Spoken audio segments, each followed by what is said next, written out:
ప్రార్థన చేసుకొని కూడికను ప్రారంభించుకుంటాం.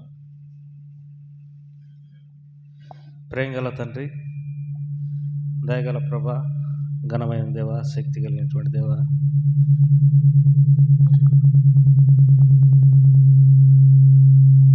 మీ ఘనమైన నామమునకు, శక్తి కలిగినటువంటి నామమునకు వందనములు స్తోత్రం చెల్లిస్తూ, నీ ప్రియ కుమారుడు మా రక్షకుడైన యేసుక్రీస్తు ప్రభువారి శ్రేష్టమైనటువంటి నామమున, ఘనమైన నామమున, మహిమ కలిగినటువంటి నామమున మీకు వందనములు స్తోత్రం చెల్లిస్తూ, నేను ఆరాధిస్తూ, నేను ఘనపరుస్తుంటున్నాం. ఈ సమయంలో మీ రక్త ప్రోక్షణ కింద మేము తీసుకొని వస్తుంటున్నాం. మరొక దినం మాకు అనుగ్రహించినందుకే స్తోత్రములు. సమయం ఎంతో ఆశీర్వాదకరంగా ఉంచండి ప్రభా. మీరు మా అందరితో మాట్లాడండి. మేము చేయు ప్రార్థనలకు మీరు జవాబిచ్చి దేవుడు అని నమ్ముతుంటున్నాం. శక్తి చేత బలం చేత కాదు కానీ నా ఆత్మ ద్వారానే ఈ కార్యాన్ని జరిగిస్తున్నావు కనుక మీరు నీ ఆత్మ ద్వారా ఈ కార్యాన్ని నెరవేర్చండి. మా హృదయాలను సంతృప్తిపరచండి. మానవ రీతిగా మేము ఎవరము కూడా తృప్తి పొందలేం. మీరు మమ్మలను ఆశీర్వదించి బలపరిచి దీవిస్తేనే తప్పనిచ్చి మేలు పొందలేం ప్రభా. సహాయం చేయండి ప్రభా. అనేకులు చేరరావడానికి కూడా సహాయం చేయండి. అందరితో మాట్లాడండి ప్రభా. మీ కార్యాలను నూతనపరచండి. శక్తి కలిగినటువంటి దేవా, సంఘంగా ప్రార్థించినప్పుడు మీరు ఎంతో జవాబిచ్చే దేవుడు, సహాయపడేటటువంటి దేవుడు. సమస్త విషయాలలో నీ నడిపింపు, పాటలు, వాయిద్యంలో, ప్రార్థన, వాక్యము సమస్తము నీకు మహిమకరంగా ఉంచడానికి సాయం చేయండి. మీ ఆత్మ నీ సన్నిధిని మేము అనుభవించడానికి సాయం చేయండి. మేలుకై జ్ఞాపకం చేసుకోండి. యేసు ప్రభువారి నామమున పేరిట స్తుతించి ప్రార్థించి వేడుకుంటున్నాం తండ్రి, ఆమేన్.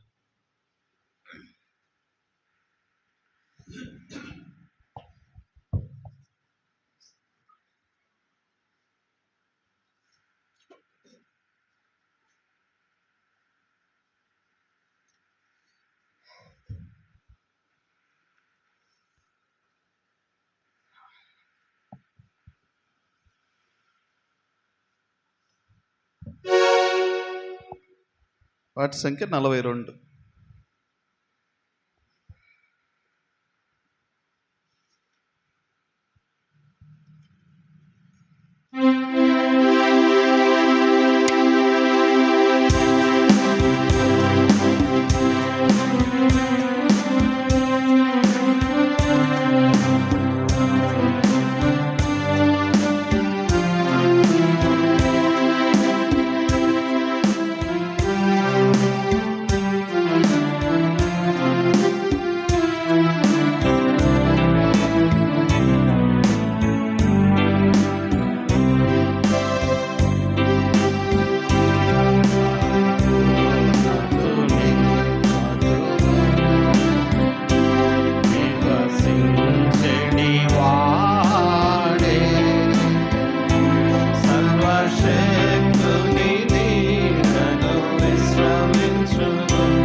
Kanare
555 కొత్త పుస్తకంలో, పాత పుస్తకంలో 544.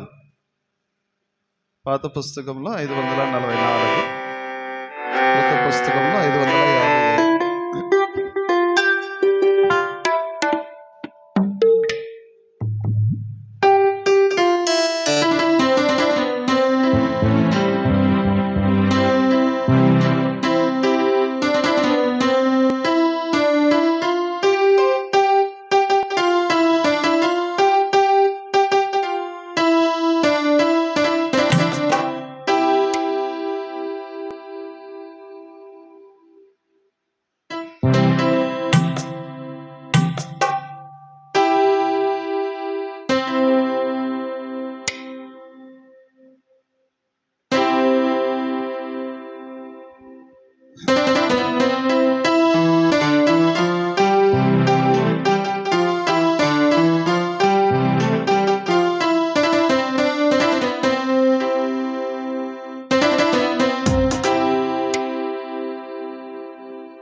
వాటి సంఖ్య 598. కొత్త పుస్తకంలో 598, పాత పుస్తకంలో 587. ప్రార్థన వినడే దేవా ప్రార్థించుమనిన ప్రభువా.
త్రోసివేయని మా దేవా, నీ చెంత చేరితిమయ్యా. ప్రార్థన వినేడు దేవా, ప్రార్థించుమని నా ప్రభువా, స్వార్థమునెల్లను ప్రోసి దరి చేరి మము చూడు. స్వార్థమునెల్లను ప్రోసి దరి చేరి మము చూడు. నీ ముఖమును కాచకుము, నీ మార్గమును నేర్పించు.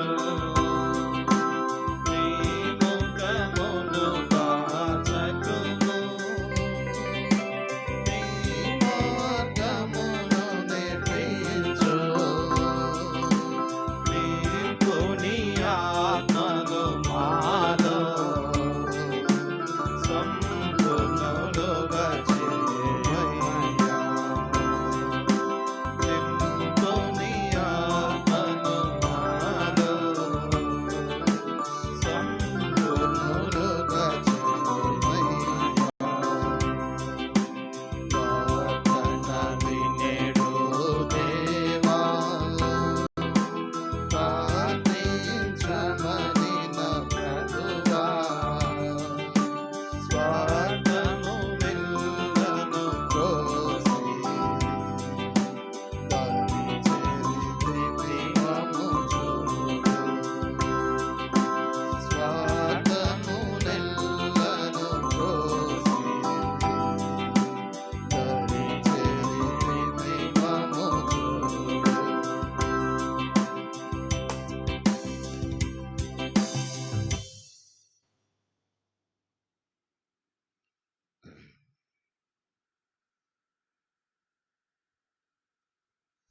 దేవుని వాక్యం కొరకై దేవుని వాక్యంలో ఉండి చిన్న వాక్య భాగాన్ని చదువుకుంటాం.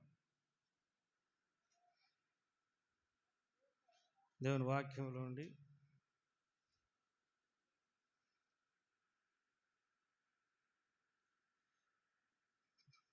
రెండవ దినవృత్తాంతముల గ్రంథం 2వ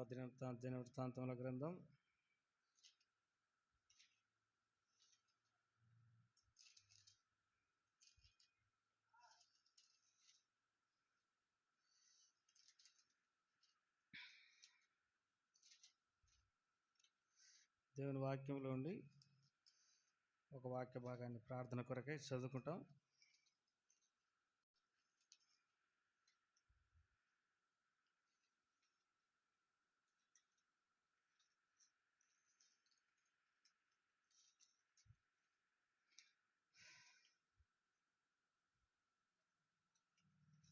చిన్న వాక్య భాగాన్ని ప్రార్థన కొరకై చదువుకుంటాం. అనా కాదన్నా దినవృత్తాంతం, క్షమించండి, 2వ సమూయేలు గ్రంథం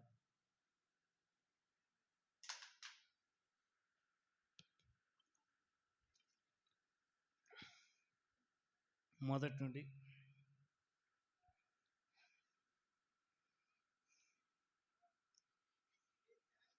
7 వచనాలు అందరం కలిసి చదువుకుంటాం. 2వ సమూయేలు గ్రంథం 22వ అధ్యాయం. 2వ సమూయేలు గ్రంథం 22వ అధ్యాయం 1 నుండి 7 వచనాలు అందరం కలిసి చదువుకుంటాం. 2వ సమూయేలు గ్రంథం 22వ అధ్యాయం. 2వ సమూయేలు 22. 2వ సమూయేలు గ్రంథం 22వ అధ్యాయం 1 నుండి 7 వచనాల వరకు. యెహోవా తన్ను సౌలు చేతిలో నుండి తన శత్రువులందరి చేతిలో నుండి తప్పించిన దినమున దావీదు గీతవాక్యంలో చెప్పి యెహోవాను స్తోత్రించెను. అదట్లా నేను నా రక్షకుడు, నా దుర్గము, కలిసి చదువుకుందాం. నేను ఆయన ఆశ్రయించదును, నా కేడెము, నా రక్షణ శృంగము, నా ఉన్నత దుర్గము, నా ఆశ్రయస్థానము, ఆయనే నా రక్షకుడు. బలాత్కారుల నుండి నన్ను రక్షించువాడవు నీవే. కీర్తనీయుడైన యెహోవాకు నేను మొరపెడితిని. నా శత్రువుల చేతిలోండి ఆయన నన్ను రక్షించెను. మృత్యు కలలు నన్ను చుట్టుకొనగను. వరద పొర్లు వలె భక్తిహీనులు నా మీదకి వచ్చి నన్ను బెదిరించగను. పాతాళ పాశములు నన్ను అరికట్టెను. మరణ పూరులు నన్ను ఆవరించగను. నా శ్రమలో నేను యెహోవాకు మొరపెడితిని. నా దేవుని ప్రార్థన చేస్తిని. ఆయన తన ఆలయంలో ఆలకించి నా ప్రార్థన అంగీకరించింది. నా మొర ఆయన చెవులలో చొచ్చాను. ప్రభు సాయం కొరకే చిన్న ప్రార్థన చేశాను.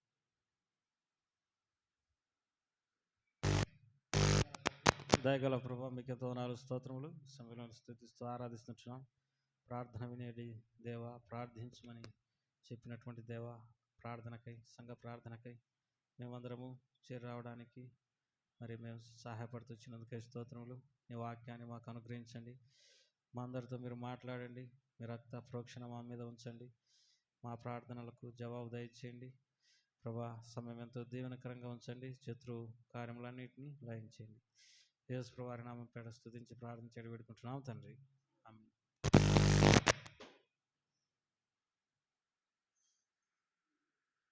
ఇది బాగుంది.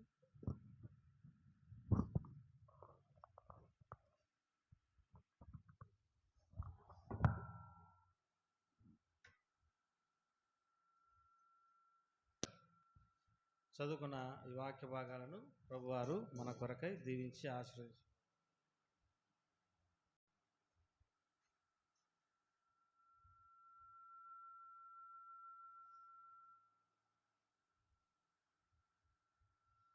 దావీదు మరి దావీదు గురించినటువంటి దావీదును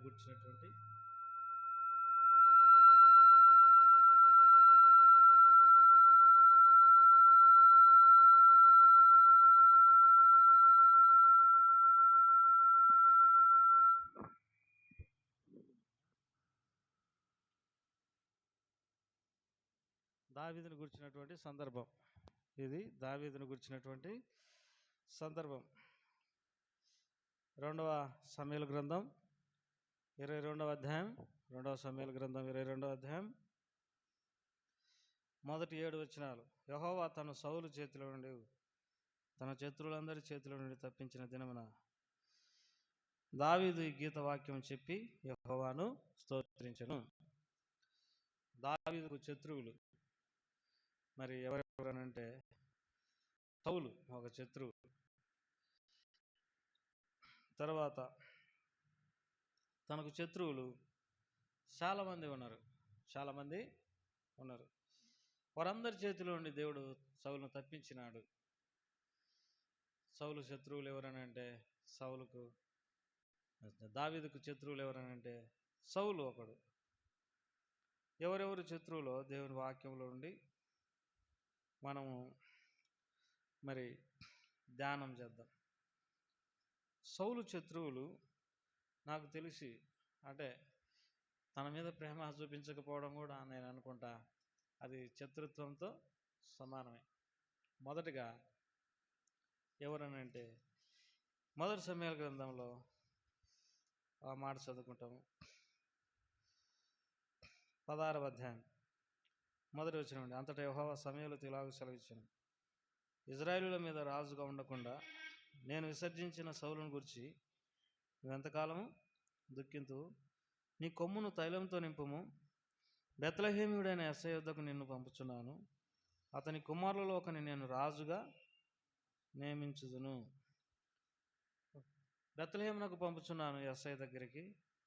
అతని కుమారులలో నేను ఒకని రాజుగా నియమించున్నాను అని అన్నాడు. అన్నప్పుడు సమూయేలు మరి కొమ్ము తీసుకొని తైలం పోసుకొని యెస్సై ఇంటి దగ్గరికి పోతే మరి 7వ వచనంలో అయితే యెహోవా సమూయేలుతో ఇలాగ సెలవిచ్చెను. లేకపోతే 6వ వచనం 5వ వచనం నుండి. అతడు సమాధానంగానే వచ్చి తిని మీరు శుద్ధులై నాతో కూడా బలికి రండి అని చెప్ప యెస్సైని అతని కుమారులను శుద్ధి చేసి బలి అర్పించెను. వారు వచ్చినప్పుడు అతడు ఏలీయాబును చూసి నిజముగా యెహోవా అభిషేకించిన వాడు ఆయన ఎదుట నిలుచున్నాడని అనుకున్నాను. అయితే యెహోవా సమూయేలుతో ఇలాగ సెలవిచ్చెను. అతని రూపమును అతని ఎత్తును లక్ష్య పెట్టకము. మనుషులు లక్ష్య పెట్టి వాటిని యెహోవా లక్ష్య పెట్టడు. నేను అతన్ని త్రోసివేసినాను. మనుషులు పై రూపమును లక్ష్య పెడతారు, కానీ యెహోవా హృదయములను లక్ష్య పెడతాను. దేవుని యొక్క ఏర్పాటు ఏ రీతిగా ఉంటుంది అనేది ఇక్కడ మనము ఎరగవలసినటువంటి వారమైనట్టు. యేసై తన పెద్ద కుమారుడైనటువంటి మరి ఏలియాబుని తీసుకొని వచ్చినాడు. ఏలియాబు ఎంతో బాగుండి ఉండొచ్చు, మంచి ఎత్తు, అందం కూడా కలిగి ఉండొచ్చు. దేవుడు ఏమన్నాడంటే, నేను అతన్ని కోరుకోలేదు, అతన్ని త్రోసివేసిన అన్నాడు. మనుషులు లక్ష్య పెట్టి వాటిని యెహోవా లక్ష్య పెట్టాడు. దేవుని యొక్క ఏర్పాటు మానవులకు అందని రీతిలో ఉంటుంది. కొన్నిసార్లు మీ తలంపులు నా తలంపుల వంటివి కావు, మీ ఆలోచనలు నా ఆలోచనల వంటివి కావు. ఆకాశం కంటే భూమి ఎంత ఉన్నతంగా ఉందో అంత ఉన్నతముగా నేను కలిగి ఉంటాను ఉద్దేశాలు అన్నట్టు దేవుని వాక్యంలో రాయబడింది. నిజంగా ఒకవేళ ఎస్ఐ అనుకొని ఉండొచ్చు, నా పెద్ద కుమారుని దేవుడు రాజుగా ఏర్పరచుకొని ఉన్నాడు అని అనుకోవచ్చు. అయితే దేవుడు ఏమంటాడంటే, అతని రూపమును అతని ఎత్తును లక్ష్య పెట్టకము. మనుషులు లక్ష్య పెట్టి వాటిని యెహోవా లక్ష్య పెట్టాడు. నేను ఇతన్ని కోరుకోలేదు, ఇతన్ని త్రోసివేసినాను అన్నాడు. త్రోసివేసిన అన్నాడు. ఆ మాట ఎంతో బాధను కలిగించేటటువంటి మాట. త్రోసివేయడం అంటే దొబ్బేసేయడం, నువ్వు దుబ్బమ్మని అనడం. ఒక వ్యక్తిని దేవుడు దొబ్బేసినాడు అని అంటే, త్రోసేసినాడు అని అంటే ఎంతో చింత, ఎంతో బాధ. నన్ను ఎందుకు దేవుడు త్రోసేసినాడు? కాబట్టి దేవుని ప్రజలారా, ఇతన్ని త్రోసివేసిన అన్నాడు.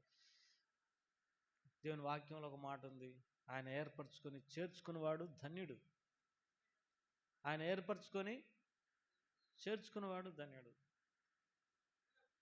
ఇట్లా రెండో వ్యక్తిని తీసుకొని వచ్చినాడు.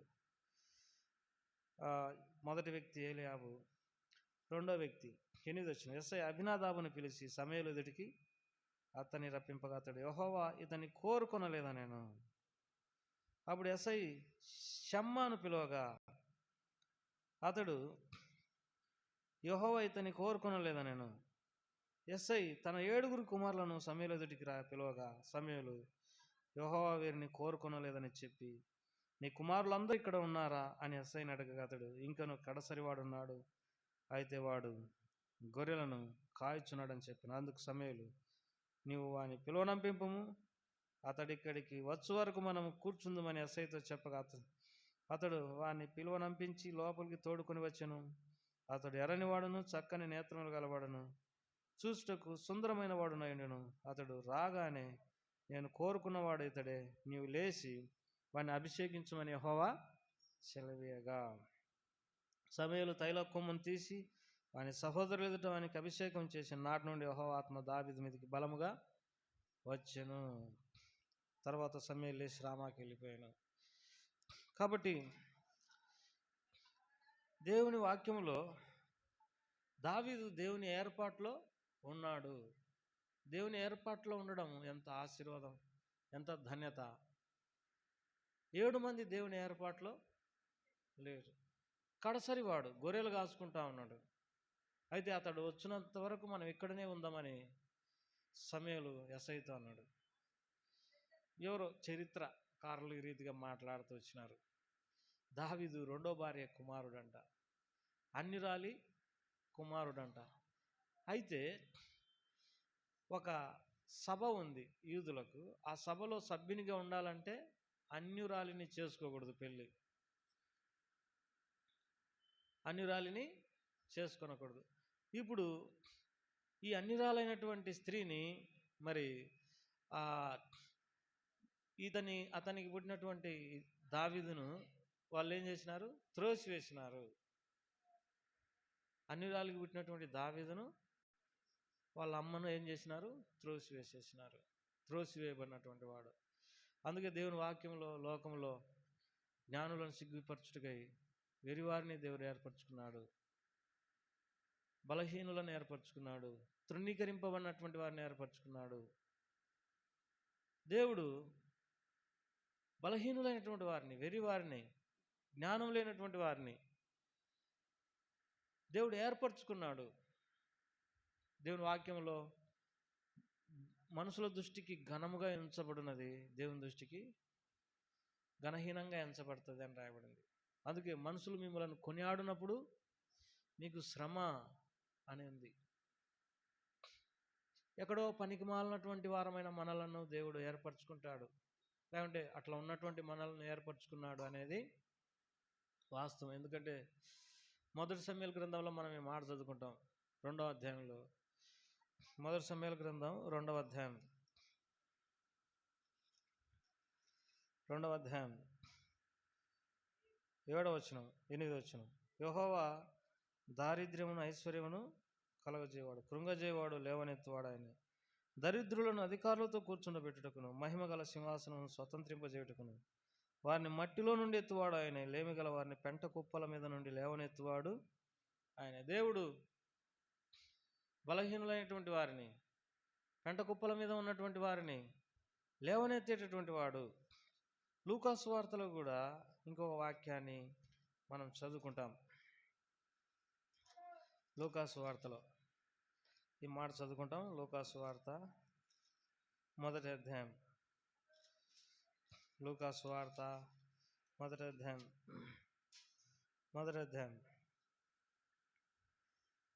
53వ వచనం. ఆకలి కొనిన వారిని మంచి పదార్థములతో తృప్తిపరిచి ధనవంతులను ఒట్టి చేతులతో పంపివేయును. 32.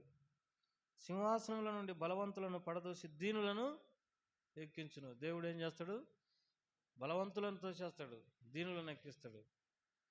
కాబట్టి తన తండ్రి తనను తక్కువగా చూసి ఉండవచ్చు 7 మంది కంటే.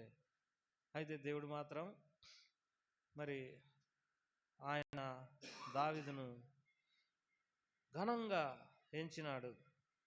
తండ్రి ఒక విధమైనటువంటి మనసు కలిగినటువంటి వాడని మనకి ఇక్కడ అరిపడింది. వాళ్ళ సహోదరుల విషయంలో మనం ఒక మాట చదువుకుంటాం. మొదటి సమూయేలు గ్రంథంలో వాళ్ళ సహోదరులు ఎలాంటి వారిలో మనం దేవుని వాక్యంలో చదువుకుంటాం. మొదటి సమూయేలు గ్రంథం 17వ అధ్యాయం 28వ వచనం. అతడు వారితో మాట్లాడవలెనని అతని పెద్దన్నయ్యకు ఏలీయాబును వినుచుండగా ఏలీయాబునకు దావీదు మీద కోపము వచ్చి అతనితో, నీవిక్కడికి ఎందుకు వచ్చితివి? అరణ్యంలో ఆ చిన్న గొర్రె మందను ఎవరి వశం చేస్తివి? నీ గర్వమును నీ హృదయపు చెడుతనమును నేను ఎరుగుదును. యుద్ధం చూచుటకే కదా నీవు వచ్చితివా? నేను అతడు వారితో మాట్లాడుచుండగా అతని పెద్దన్నయ్యకు ఏలీయాబుకు వినబడగా ఏలీయాబుకు దావీదు మీద కోపం వచ్చును. ఈ విషయాన్ని నేను ఎట్లా ఆలోచన చేస్తానంటే, నేను పులహ చెరువులో మందిర స్థలం కొని మరి మందిరం ఏర్పాటు చేయాలని, అది కొంతవరకు ఇంట్లో వాళ్ళకు తెలిసింది, బయట వాళ్ళకు తెలిసినప్పుడు వాళ్ళు సంతోషించలేదు. మా ఇంట్లో మా అన్న ఒక్కడు సంతోషించిండు, మెదలకుండా నవ్వుకుంటూ ఉన్నాడు. మిగతా వాళ్ళందరూ రైజ్ అయినరు కోపము. నేను వాళ్ళను రూపాయి అడగలేదు, సహాయపడమని చెప్పలేదు, నా పనేదో నేను చేసుకుంటున్నందుకు వాళ్ళు నా మీద కోపంతో రేగుతూ ఉన్నారు. ఇంట్లో వాళ్ళు, బయట వాళ్ళు అంటే సరే పోనీలే అనుకోవచ్చు, ఇంట్లో వాళ్ళు కూడా. ఇక్కడ ఏలీయాబు అంటే పెద్దన్న వీడిలో ఈ దావీదులో ఏదన్నా ఆలోచన ఉందేమో అడిగి కనుక్కుందాం అనే దానికి బదులుగా కోపడతా ఉన్నాడు. కోపడి, నీవిక్కడికి ఎందుకు వచ్చితివి? అరణ్యంలోని ఆ చిన్న మందను ఎవరి వశం చేస్తివి? యుద్ధం నీ హృదయమును నీ గర్వమును నీ హృదయ చెడుతనమును నేను ఎరుగుదును. ఈ వ్యక్తి పెద్దోడు కదా ఇంట్లో, ఏలీయాబు. వాస్తవంగా దావీదును సమూయేలు అభిషేకించినప్పుడు ఈ వ్యక్తి లేడనుకోవాలా మనం. ఉండింటాడు. దావీదును దేవుడు సమూయేలు ద్వారా అభిషేకించేటప్పుడు 7 మంది ఉండింటారు, వాళ్ళ నాయన కూడా ఉండింటాడు. ఈ వ్యక్తిని దేవుడు ఏదో గొప్ప కార్యం చేయడానికి ఏర్పరచుకున్నాడన్న గ్రహింపు ఏలీయాబుకు వచ్చి ఉండాలి. ఎందుకంటే కాబోవు రాజు ఈ వ్యక్తి. కానీ ఆ ఆత్మీయ దృష్టి ఈ వ్యక్తికి లేదు. అందుకే మరి కొంతమంది దేవుని సేవకులు ఈ వ్యక్తి ఎవరు, ఈ వ్యక్తి ద్వారా దేవుడు ఏం చేయబోతున్నాడు అని గ్రహిస్తారు. కొంతమంది ఏం చేస్తారంటే వాళ్ళను నిరాకరిస్తారు. అదే పెద్ద తప్పు జరుగుతుంది ఇక్కడ. ఇప్పుడు కొంతమంది సేవకులు ఏం చేస్తారంటే కొంతమందిని చూడంగానే ఈ వ్యక్తిని దేవుడు ఈ రీతిగా వాడుకొనబోతున్నాడు కనుక ఈ వ్యక్తిని ఎంకరేజ్ చేద్దాం అని ఏం చేస్తారంటే నిరుత్సాహపడతారు. కొంతమంది మనిషిని చూడంగానే ఎలాంటి స్వభావం కలిగి ఉంటారంటే, హేరోదు దగ్గరికి జ్ఞానులు వచ్చినప్పుడు ఏమన్నాడంటే, హేరోదు నేను కూడా మీతో పాటు వచ్చి చూడడానికి ఎక్కడ పుట్టినాడో పరిష్కారంగా తెలుసుకొని మళ్ళీ నా కాడికి రండి అని చెప్పిండు. అంటే అర్థం ఆరాధించడానికి కాదు, ఆ వ్యక్తిని యేసుప్రభువారిని చంపడానికి ప్లాన్. కొంతమంది ఎట్లా ఉంటారంటే, కొద్దిగా గొప్ప దేవుని ఏర్పాట్లో ఉన్న ప్రజలకు సహకారం అందించి వాళ్ళని ఎంకరేజ్ చేసేదానికి బదులుగా ముందస్తుగానే వాళ్ళని ఏం చేస్తారు, నిరుత్సాహపరిచి వాళ్ళను ఇబ్బంది పెడతారు. అది పెద్ద సమస్య. నేను చాలా మందిని గమనించిన. ఎంకరేజ్మెంట్ అనేది చాలా అవసరం, చాలా అవసరం. ఏలియాబు పెద్ద అన్న, తన ఎదుటనే దావీదును సమూయేలు అభిషేకించిండు. ఈ వ్యక్తి ద్వారా ఏదో దేవుడు గొప్ప కార్యం చేయబోతున్నాడు, నీలో ఉన్న ప్లాన్ ఏందని కూర్చోబెట్టి మాట్లాడాల్సింది. కానీ దానికి బదులుగా ఏమంటున్నాడు, నీకు గర్వం ఉంది, కోపగించుకుంటున్నాడు. ఎంతమంది మనము రానున్న తరానికి సిద్ధపరిచేదానికి బదులుగా వాళ్ళని ఏం చేస్తాం, డిస్కరేజ్ చేస్తాం. దీన్ని ఏమంటారంటే సాతాను మనస్సు అని అంటారు. సాతాను మనస్సు అంటారు. ఎంకరేజ్ చేయకపోవడం, ఇతరులను డిస్కరేజ్ చేయడం అనేది సాతాను మనసు అంటారు. ఈ వ్యక్తి ఒకడు. తర్వాత సౌలుకు శత్రువులు ఎవరనంటే, మరి ఈ ఫిలిష్తీయుడు అయినటువంటి గొలియాతు కూడా శత్రువే. ఆ వ్యక్తి ఏమంటాడంటే చూడండి, 17వ అధ్యాయం 44 వచనం, నా దగ్గరకు రమ్ము, నీ మాంసమును ఆకాశ పక్షులకు భూముఖములకు ఇచ్చివేతునని ఆ ఫిలిష్తీయుడు దావీదుతో అనగా, నా దగ్గరికి రా, మరి నీ మాంసమును ఆకాశ పక్షులకు భూమృగములకు ఇచ్చివేతునని ఆ ఫిలిష్తీయుడు దావీదుతో అనగా. కాబట్టి ఇక్కడ ఫిలిష్తీయుడు కూడా ఎవరు, మరి దావీదుకు శత్రువే. తన దేవతల పేరట శపించినాడు.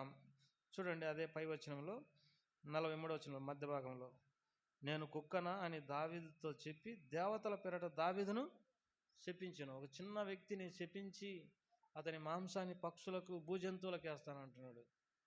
ఈ వ్యక్తి ఒక శత్రువే. అంతేకాదు, అతనికి మరి చూడండి 17వ అధ్యాయంలో 34వ వచనంలో, అందుకు దావీదు సౌలుతో ఇట్లా నేను, మొదటి సమూయేలు గ్రంథం 17:34, అందుకు దావీదు సౌలుతో ఇట్లా నేను, నీ దాసుడని నేను నా తండ్రి యొక్క గొర్రెలను కాయచుండగా సింహమును ఎలుగుబంటిను వచ్చి మందల నుండి ఒక గొర్రె పిల్లను ఎత్తుకొని పోచుండగా నేను దాన్ని తరిమి చంపివేసి దాని నుండి ఒక గొర్రెను విడిపించి తిని, అది నా మీదికి రాగా దాని గడ్డం పట్టుకొని దానిని కొట్టి తిని. ఇక్కడ సింహము ఎలుగుబంటి కూడా తనకు శత్రువులే. ఎట్లా జంతువులు కూడా శత్రువులు అవుతాయని నువ్వు అనవచ్చు. సైతానుడు తన ప్రజల మీదకి జంతువులను కూడా వ్యతిరేకంగా వాడుకునే అవకాశం ఉంది. కొన్నిసార్లు జంతువులు కూడా మరి మన మీదకి వస్తూ ఉంటాయి, సాతాను రేపబడి మనం చంపడానికి. ఎందుకంటే కొన్నిసార్లు ఈ మాటలు వినడం లేకపోతే అర్థం చేసుకోవడం కొంచెం కష్టం అనిపిస్తుంది. ఉదాహరణకు దానియేలును సింహబోనులో వేసినప్పుడు సింహాలు మీదికి రాలేదు, ఎందుకంటే దేవదూత కాపలు కాసింది. అయితే ఒక బేతేలులోకి పోయి ప్రవచించినటువంటి ఆ ప్రవక్తను సింహం వచ్చి ఏం చేసింది, చంపేసింది. కొన్నిసార్లు శత్రువు ఇలాంటి జంతువులను కూడా మన మీదకి ఉపయోగించవచ్చు, మనల్ని చంపడానికి, మనకు బాధ కలగజేయడానికి, మనకు ఇబ్బంది పెట్టడానికి పంపవచ్చు. అయితే దేవుడు తన బిడ్డలను ఏం చేస్తాడు, కాపాడతాడు. కాబట్టి ఇవి ఎలుగుబంటి, సింహం కూడా మరి శత్రువులే.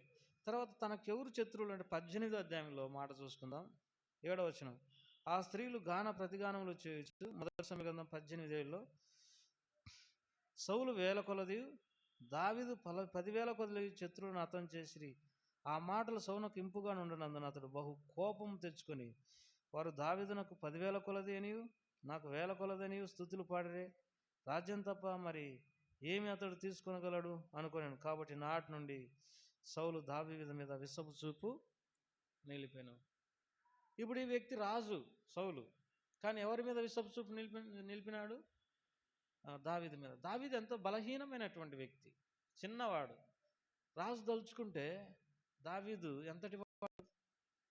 అయితే దావీదు మీద ఎవరు విషపు చూపు నిలిపినారని అంటే, మరి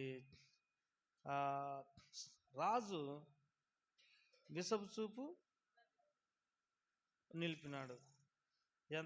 ఎంత ఘోరమైనటువంటి పరిస్థితి చూడండి. ఒకానొక సమయంలో మరి దావీదు లేకపోతే, మొదటి సమూయేలు గ్రంథం 20వ అధ్యాయంలో రాయబడి ఉన్నట్టు ఏం చేసిందంటే, మరి ఈ 31వ వచనంలో, మొదటి సమూయేలు గ్రంథం 20వ అధ్యాయం 31వ వచనంలో, యెస్సై కుమారుడు భూమి మీద బ్రతుకున్నంత కాలం నీకైనాను నీ రాజ్యమునకైనాను స్థిరత కలగదు కదా, కాబట్టి నువ్వు వర్తమానం పంపి అతన్ని నా దగ్గరకు రప్పించు, నిజంగా అతడు మరణమునకు అర్హుడని చెప్పాను. అతని చంపాలని రాజు ఆజ్ఞ ఇచ్చినాడు. కాబట్టి దావీదుకు ఇంకా ఎవరు శత్రువు అంటే, దేవుని ప్రజలారా, మరి సౌలు దగ్గర నుండి దావీదు పారిపోయినప్పుడు మరి ఏం జరిగిందని అంటే, అతనికి అడవిలో ఉండి ఆహారం అవసరమైనప్పుడు ఒక వ్యక్తికి సహాయం చేసినారు. ఆ వ్యక్తి పేరు నాబాలు ఏమన్నాడంటే, చూడండి, మొదటి సమూయేలు గ్రంథం 24వ అధ్యాయం 10వ వచనం, నాబాలు దావీదు ఎవడు, యెస్సై కుమారుడు ఎవడు, తన యజమానుని విడిచి పారిపోయిన దాసులు ఇప్పుడు అనేకులు ఉన్నాడు. నేను సంపాదించుకుని అన్నపానములు, నా గొర్రెబొచ్చు కతరించి వారి కొరకు నేను వధించిన మాంసం తీసి నేను బొత్తిగా ఎరగని వారికి ఇత్తునా. ఈ వ్యక్తి నాబాలు అంటే మొరటివాడు అని అర్థం. దావీదు అంటే వ్యక్తికి తెలియదంట. అంతలా గొలియాతును చంపినప్పుడు, అంత పెద్ద గొలియాతును చంపినప్పుడు అందరూ మాట్లాడుకుంటుంటే ఈ వ్యక్తి ఒక్కడే వినలేదా అంటే కేర్లెస్. దావీదు ఎవడు, యెస్సై కుమారుడు ఎవడు, తమ యజమానులను విడిచిపెట్టి పారిపోయినోడు అని అంటున్నాడు. ఎంతోమంది ఉన్నారు, నా అన్నం నేను పెట్టాలా? ఆ వ్యక్తి ఒక శత్రువే. అంతేకాదు, మొదటి సమూయేలు గ్రంథం 22వ అధ్యాయంలో ఇక్కడ అహిటూబు అనేటటువంటి వ్యక్తి దగ్గరికి, యాజకుని దగ్గరికి దావీదు వస్తాడు. దావీదు వస్తే పశువుల కాపరి అయినటువంటి ఎదోమీయుడగు దోయేగు చూసిండు. ఆ వ్యక్తి రాజుకు చెప్పిండు, అహిమేలెకు దగ్గరికి దావీదు వచ్చిపోయినాడని. దోయేగు అంటే ఎదోమీయుడే వ్యక్తి. ఏ రోజు కూడా ఎదోమీయుడే. ఎదోమీయులు దేవుని బిడ్డలకు ఎప్పుడు వ్యతిరేకులే. ఎదోమీయులు ఏశావు యొక్క సంతానం, ఎదోమీయుడు ఏశావు. కాబట్టి ఈ దోయేగు అహిటూబు మీద రాజుకు చెప్పిండు. అక్కడ ఎంతో నష్టం వచ్చింది. ఏంటంటే యాజకులను సౌలు చంపినాడు, వారి పిల్లలను, వారి ఇండ్లను, పశువులను మొత్తం చంపినాడు. తర్వాత ఇంకా ఎవరు దావీదుకు శత్రువులు అంటే, దావీదు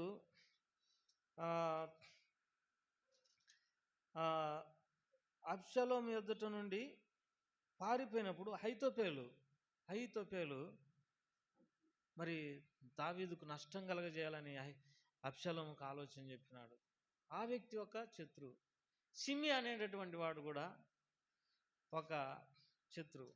షిమి అనేటటువంటి వాడు దావీదుని ఏమన్నాడంటే, చీపో, దుర్మార్గుడా, చీపో అని అన్నాడు. అంటే అతని మీద, దావీదు మీద దుమ్మెత్తిపోయడం, తర్వాత అతన్ని తిట్టడం అట్లా చేసినాడు షిమి అనేటటువంటి వాడు. ఆ మాట 2వ సమూయేలు గ్రంథం 16వ అధ్యాయంలో చదువుకుంటాం. 2వ సమూయేలు గ్రంథం 16వ అధ్యాయం 7వ వచనం, ఈ షిమి నరహంతకుడా, దుర్మార్గుడా. 8వ వచనం, చీపో చీపో, నీవు వేలవలనని నువ్వు వెళ్ళగొట్టిన సౌలు ఇంటి వారి హత్యకు యెహోవా నీ మీదికి రప్పించి యెహోవా నీ కుమారుడు అబ్షాలోము చేతికి రాజ్యమును అప్పగించినాడు. నీవు నరహంతట కూడా కనుకనే నువ్వు మోసంలో నువ్వు చిక్కుబడి ఉన్నావని రాజుని శపింపగా, రాజుని శపించకూడదు కానీ చీపో నరహంతకుడు దుర్మార్గుడు అని తిట్టినాడు. ఎవరు? ఈ షిమి బెన్యామీనుడు. ఎవరు? బెన్యామీనుడు. అతనికి ఈ వ్యక్తి కూడా శత్రువే. తర్వాత ఈ వ్యక్తికి శత్రువు ఎంత, సొంత కడుపున పుట్టినటువంటి అబ్షాలోము కూడా శత్రువే. తన తండ్రిని అడవి పాలు చేసినాడు. అతడు ఏడ్చుకుంటూ కొండ ఎక్కి గొట్టి కాళ్ళతో వెళ్ళిపోయినాడు. అందుకే ఈ 2వ సమూయేలు గ్రంథంలో మరి దావీదు పాట రాసినాడు, ఒక స్తోత్ర గీతం రాసినాడు. ఏమనంటే సౌలు చేతిలో ఉండి తన శత్రువులందరి చేతిలో ఉండి తప్పించి తినని దావీదు గీతవాక్యంలో చెప్పి యెహోవాను స్తోత్రించెను. యెహోవా నా శైలము, నా కోట, నా రక్షకుడు, నా దుర్గము, నేను ఆయనను ఆశ్రయించుదును. మృత్యు కలలు నన్ను చుట్టుకొనగను. 5వ వచనంలో వరద పురుల భక్తిహీనులు నా మీదికి వచ్చినను, పాతాళ పాశంలో నన్ను కట్టగను, మరణ పూరులు నన్ను ఆవరించుకుని నా శ్రమలో నేను యెహోవాకు మొరపెడితిని, నా దేవుని ప్రార్థన చేస్తిని. ఆయన తన ఆలయంలో ఆలకించి నా ప్రార్థన అంగీకరించాడు. కాబట్టి ఒక టైంలో దావీదు అంటాడు, ఓటికుండ వంటి వాడిని నేను, మిన్నల్లిని నేను, చచ్చిన కుక్క వంటి వాడిని నేను, పురుగు వంటి వాడిని నేను అని అన్నాడు. అయితే ఇంత బలహీనమైనటువంటి వ్యక్తికి, ఓటికుండ వంటి వాడైనటువంటి వానికి, చచ్చిన కుక్కతో సమానమైనటువంటి వానికి, పురుగు వంటి వానికి, మిన్నల్లితో సమానమైనటువంటి వారికి, దుమ్ముతో ధూళితో సమానమైనటువంటి వారికి సహాయం ఎట్లా కలిగిందంటే నేను దేవునికి మొరపెట్టినాను, ప్రార్థన చేసినాను. ప్రియులారా, maybe that we are the very little in the sight of the people. మనం ఇతరుల దృష్టిలో మనం కొంచెంగా ఉండొచ్చు, తక్కువ వారంగా ఉండొచ్చు. కానీ ప్రార్థన చేసినప్పుడు ప్రభు వలన ఏం చేస్తాం? సహాయం పొంది శత్రువుల మీద మనకేం దేవుడు ఏం చేస్తాడు? జయాన్ని అనుగ్రహిస్తాడు. మనం పోరాడున్నది మనుషులతో కాదు, ఆకాశ మండలం అందున్న దురాత్మ సమూహంతో పోరాడుతున్నామనింది. మన శరీరమే మనకు శత్రువు, తర్వాత లోకం మన శత్రువు, సాతాను మన శత్రువు. మన శత్రువు మీద మనకు జయం ఎప్పుడు వస్తుంది అంటే ప్రార్థన చేసినప్పుడు. దేవుడు ఏం చేస్తాడు? ఎవరో ఒక వ్యక్తి బైబిల్ తప్పు అని ఏం చేసిండంట, ఒక పెద్ద ముద్రణాలయం పెట్టి పుస్తకాలు ప్రింట్ చేస్తున్నాడంట. ఎంతో ఖర్చు పెట్టి, అప్పు తెచ్చి ఎంతో ఖర్చు పెట్టి ముద్రణాలయం పెట్టి ప్రింట్ చేస్తున్నాడంట. అయితే ఆ ఎమ్ముడు పోలే, అది ఒక క్రైస్తవుడే కొని దాంట్లోనే బైబిల్ ప్రింట్ చేసిండంట. కాబట్టి శత్రువుల మీద దేవుడు మనకి ఏ రీతిగా జయమిస్తాడో, కాబట్టి లోకమును జయించినటువంటి విజయం మీ విశ్వాసమే. ప్రార్థన చేసినప్పుడు మనకెంతోమంది శత్రువులు ఉండొచ్చు. దావీదుకి ఎంతమంది శత్రువులో, పాపం పొద్దున్న లేచే శత్రువులతోనే సమస్యలు ఎదుర్కోవాల్సి వచ్చును. సిమి లాంటి వారు, అబ్షాలోము లాంటి వారు, లేకపోతే సౌలు లాంటి వారు, లేకపోతే సౌలు సొంత భార్య మీకాలు దావీదును పంపించేసి ఆమె వెంటనే వేరేటన్ని చేసుకున్నది పెళ్ళి. ఎన్ని ఆపదలు కలిగినాయో, అన్నిటిలో దేవుడిని బట్టి అతడు ఏం చేసినాడు? ధైర్యము తెచ్చుకున్నాడు, దేవునికి మొరపెట్టి సహాయపడుతూ వచ్చినాడు. మనం కూడా మన మీద ఉన్నటువంటి అనేక పోరాటాల్లో ప్రభుత్వం నుండి సహాయం పొందుదాం గాక. ఒకరి తర్వాత ఒకరము ప్రార్థన చేసుకుంటాం.